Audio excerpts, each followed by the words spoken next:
Hi friends, అందరు ఎలా ఉన్నారు? బాగున్నారా? ఈరోజు మనం ముల్లంగి ఆకుకూర ఎలా తయారు చేద్దామో చూద్దాం రండి. దానికి కావాల్సినవి ఇప్పుడు ముల్లంగి దుంప నుండి మనం ఆకుకూరలని సపరేట్ చేసుకున్నాము. దాన్ని క్లీన్ చేసుకోవాలి. ఎలాగంటే ఆ ఆకులో ఉన్న కాడని తీసేసి ఆకుల్ని సన్నగా తరుక్కోవాలి. తరిగేసి కడిగి పెట్టుకోవాలి. ఇప్పుడు కడిగి పెట్టుకున్న తర్వాత ఇప్పుడు దానికి కావాల్సింది ఒక అరకప్పు కొబ్బరి తురుముకోవాలి. ఒక పెద్ద సైజు ఉల్లిపాయలు ఒక 3, అది బాగా సన్నగా తరుక్కోవాలి. ఒక 4-5 ఎండుమిర్చి కారానికి సరిపడా. ఇప్పుడు మనం తాలింపు పెట్టేద్దాం. స్టవ్లో కడాయి పెట్టుకొని కడాయి వేడయ్యాక ఆయిల్ వేసుకుందాం. నా వీడియోస్ నచ్చినట్టయితే మీకు లైక్ చేసి షేర్ చేసి సబ్స్క్రైబ్ చేసేయండి. బెల్ ఐకాన్ని క్లిక్ చేసేయండి. ఇప్పుడు ఆయిల్ వేడయ్యింది. ఆయిల్ వేడయ్యాక ఎండుమిర్చి మనం చిదుముకున్నాం కదా, ఎండుమిర్చి వేసేద్దాం. తర్వాత మనం ఆనియన్స్ కట్ చేసుకున్నాం కదా, దాన్ని కూడా వేసేద్దాం. ఇప్పుడు దోరగా వేగాలన్నమాట.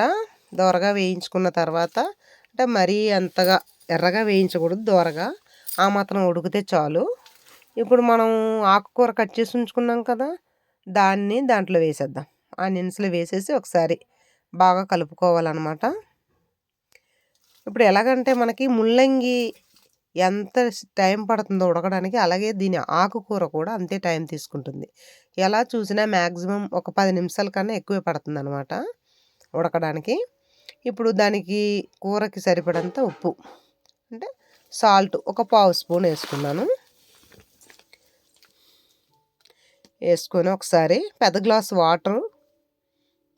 గ్లాస్తో ఒక గ్లాస్ వాటర్ తీసుకొని దాంట్లో వేసి మనము మూత పెట్టేయాలన్నమాట. మూత పెట్టేసి ఒక 10 నిమిషాల కన్నా ఎక్స్ట్రాగానే ఉడకాలి. 10 నిమిషాల కన్నా ఎక్కువగానే ఉడకాలి. మధ్య మధ్యలో అప్పుడప్పుడు మూత తీసి కదుపుకోవాలన్నమాట.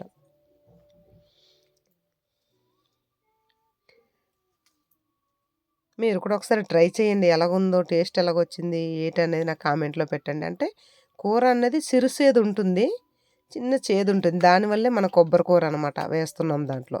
ఆ కొబ్బరి కూర వేయడం వల్ల సేదుతనాన్ని తగ్గిస్తుంది. కానీ కూర మాత్రం చాలా టేస్ట్గా ఉంటుంది. అంతేనండి, అయిపోయింది. కూర కూడా ఉడికింది. ఇప్పుడు మనం కొబ్బరి తురిమి ఉంచుకున్నాం కదా, ఆ కొబ్బరి తురుముని దాంట్లో వేసేద్దాం. వేసేసి స్టవ్ కట్టేయాలి. కట్టేసి ఇప్పుడు మనం ఆ ముల్లంగి ఆకుకూరని ఈ కొబ్బరిని బాగా కలిసేటట్టుగా కలుపుకోవాలి. అంతేనండి, ముల్లంగి ఆకుకూర ఫ్రై రెడీ. మీరు కూడా ఒకసారి ట్రై చేయండి. టేస్ట్ ఎలాగుందో నాకు కామెంట్లో పెట్టండి. నా వీడియోస్ నచ్చినట్టయితే మీ ఫ్రెండ్స్ అండ్ ఫ్యామిలీకి షేర్ చేయండి. ఎంతో టేస్టీగా ఎంతో రుచిగా ఉండే ముల్లంగి ఆకుకూర ఫ్రై రెడీ.